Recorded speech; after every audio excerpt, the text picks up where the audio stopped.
Welcome to my channel. Today we're gonna do a homemade chicken stew with basic condiments.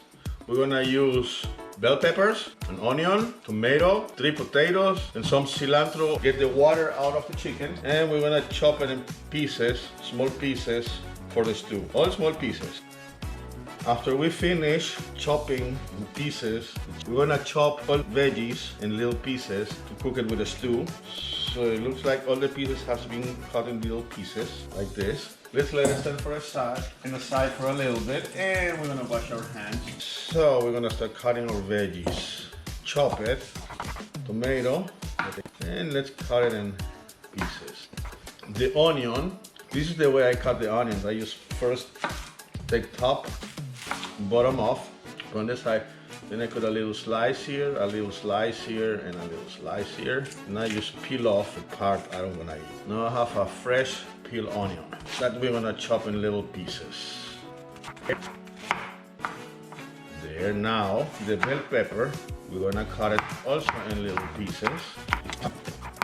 The potatoes, we're just gonna cut it in 4 pieces. This one is a little bit larger, so we're gonna cut it in 6 pieces. So now that we have everything chopped, we're gonna add everything that we just cut in there. Just like that. Just dump it everything there. Like this. We finished putting everything in the pot. Now we're gonna add some salt.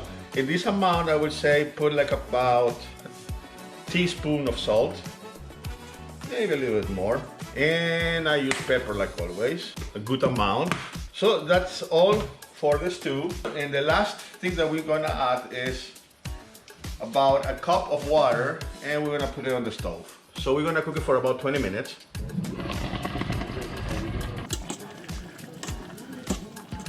So now that the stew is ready, we're gonna serve it in the plate, like that.